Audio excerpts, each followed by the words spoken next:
Many years ago, the great British explorer George Mallory, who was to die on Mount Everest, was asked why did he want to climb it.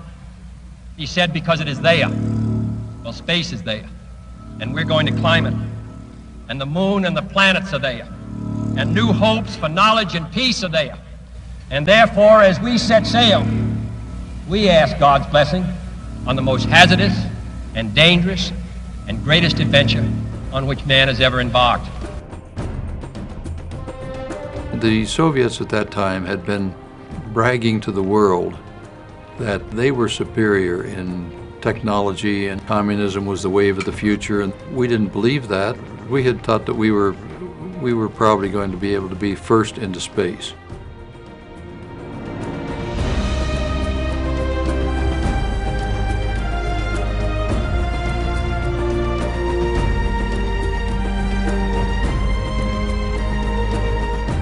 John F. Kennedy.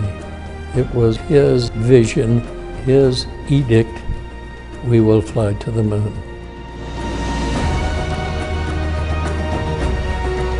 When he asked us to do that in 1961, it was impossible. And we made it possible. We, the United States, made it possible.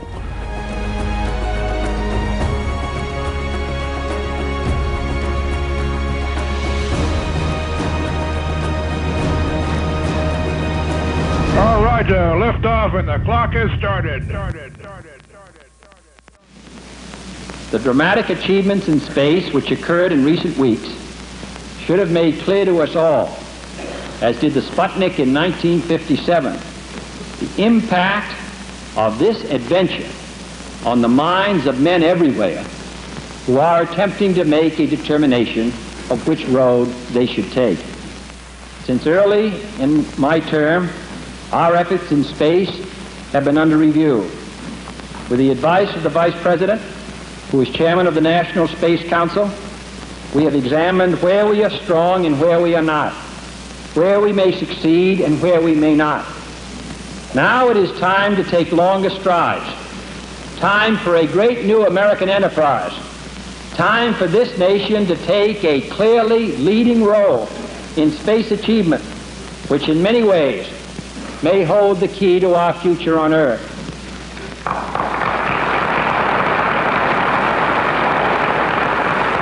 I believe we possess all the resources and talents necessary, but the facts of the matter are that we have never made the national decisions or marshaled the national resources required for such leadership.